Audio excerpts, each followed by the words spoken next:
7 ayat pada surat Al-Fatihah itu akan menjadi penutup pintu neraka.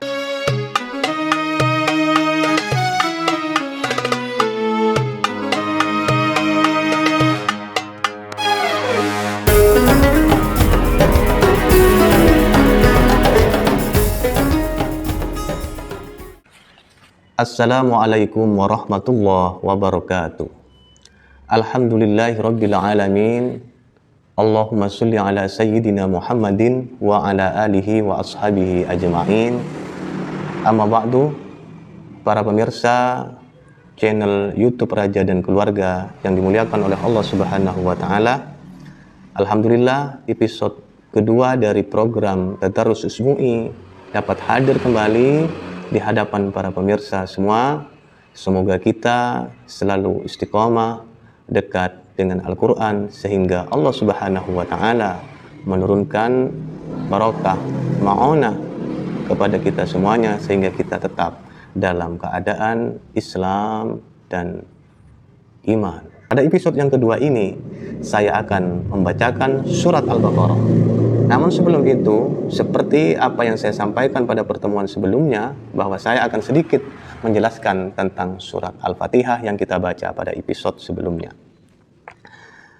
Namun saya tidak akan menjelaskan terlalu dalam mengenai surat Al-Fatihah ini. Saya di sini hanya akan menyampaikan nama-nama dari surat Al-Fatihah yang barangkali sebagian dari kita belum mengetahui, walaupun sebagian besar mungkin sudah mengetahui nama-nama tersebut. Di dalam kitab Mafatihul Ghaib, nama kitab tafsir, dijelaskan bahwa surat Al-Fatihah memiliki banyak nama, yang dimana di situ disebutkan ada 12 nama. Ya. Di antara yang paling populer yang dikenal oleh banyak orang, yaitu nama Fatihah itu sendiri, atau di dalam kitab tersebut disebut dengan Fatihatul Kitab, yang kita sederhanakan, kemudian kita menyebutnya dengan surah Al-Fatihah. Nama kedua ada suratul Hamdu. Nama ketiga ada Ummul Quran. Disebut dengan Ummul Quran karena surat Al-Fatihah ini mencakup seluruh isi yang disampaikan di dalam Al-Quran. Ya, jadi surat Al-Fatihah itu seakan-akan menjadi rangkuman dari apa yang ada ya, di dalam Al-Quran secara keseluruhan. Namun tidak berarti kita tidak perlu lagi membaca Al-Quran secara keseluruhan. Misalnya di dalam surat Al-Fatihah menjelaskan tentang al-ilahiyat yang berkaitan dengan ketuhanan, berkaitan dengan teologi. Itu ada di dalam Al-Fatihah, dan itu menjadi bagian yang juga dijelaskan di dalam Al-Quran. Nah, kemudian juga misalnya di surat Al-Fatihah berbicara persoalan akhirat, Maliki Yaumiddin misalnya, itu kan berbicara persoalan akhirat, dan Al-Quran juga berbicara itu. Sehingga dari kesamaan pembicaraan itu, maka kemudian Al-Fatihah ini disebut dengan Ummul Quran, karena Al-Fatihah itu seakan-akan merangkum seluruh isi dari Al-Quran. Ya. Kemudian nama yang keempat ya, disebut dengan Sab'ul Mathani. Ya, kenapa disebut dengan Sab'ul Mathani? Sederhananya karena surat Al-Fatihah ini terdiri dari 7 ayat. Nah, satu riwayat yang menyatakan seperti ini. 7 ayat pada surat Al-Fatihah itu akan menjadi penutup pintu neraka yang memiliki 7 pintu juga. Artinya setiap ayat pada surat Al-Fatihah akan menjadi penutup pintu dari neraka. Nah, di sini dijelaskan bahwa neraka itu juga punya 7 pintu. Dan Al-Fatihah mempunyai 7 ayat. Setiap ayatnya itu memiliki faidah atau fungsi menutup dari pintu neraka itu, sehingga kita yang membaca surat Al-Fatihah itu akan selamat dari siksa neraka. Itu ada kisah antara Jibril dan Nabi Muhammad SAW, di mana suatu saat Jibril berkata kepada Nabi Muhammad yang pada intinya di situ menjelaskan bahwa Jibril itu begitu sangat khawatir terhadap azab yang akan menimpa umat Nabi Muhammad. Tapi namun dengan hadirnya surat Al-Fatihah itu, maka umat Nabi Muhammad selamat. Ya, karena 7 ayat dari surat Al-Fatihah ini akan menutup pintu-pintu neraka yang akan menghadap umat Nabi Muhammad itu. Karenanya kita bersyukur Allah Subhanahu wa taala menurunkan surat Al-Fatihah sehingga insya Allah kita yang yakin, yang beriman kepada Al-Quran, dengan kita mengamalkan, membaca surat Al-Fatihah, insya Allah kita akan selamat dari neraka. Kemudian yang kelima disebut dengan Al-Wafiyah. Kemudian nama berikutnya Al-Kafi, kemudian juga Asy-Syifa. Asy-Syifa ya. Jadi surat Al-Fatihah itu disebut dengan surat Asy-Syifa. Makanya sering juga kita di kampung-kampung begitu ada orang sakit dibacakan surat Al-Fatihah, kemudian ditiupkan ke air lalu diminumkan. Nah, itu juga ada riwayatnya, ada rujukannya juga karena memang surat Al-Fatihah itu adalah disebut dengan surat Asy-Syifa ya. Kemudian disebut dengan as-shalah, ya, suratus shalah. Kenapa disebut dengan suratus shalah? Karena sholat tanpa Al-Fatihah itu menjadi batal, ya. Makanya disebut dengan suratus shalah. Kemudian ada yang menyebut juga nama Al-Fatihah itu suratus su'al, suratus syukur, karena berisi tentang syukur di dalamnya. Kemudian juga yang terakhir disebut dengan suratul du'a.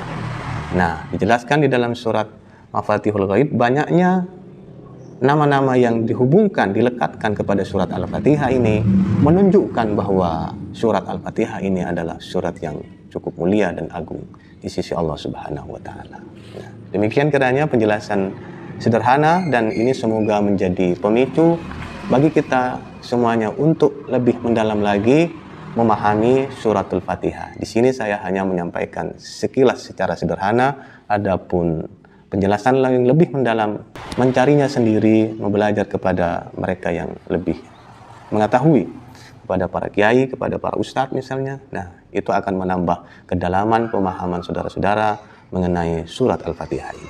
Baiklah, para pemirsa channel Raja dan Keluarga, saya akan membacakan surat Al-Baqarah dari ayat pertama. Pemirsa yang ingin mengikutinya boleh mengambil Al-Qur'annya terlebih dahulu. Mari kita bersama-sama membaca surat Al-Baqarah ini. Bismillahirrahmanirrahim. Alif Lam Mim. Dzalikal kitabu la raiba fihi hudan lil muttaqin alladzina yu'minuna bil ghaibi wa yuqimunas salata wa mimma razaqnahum yunfiqun والذين يؤمنون بما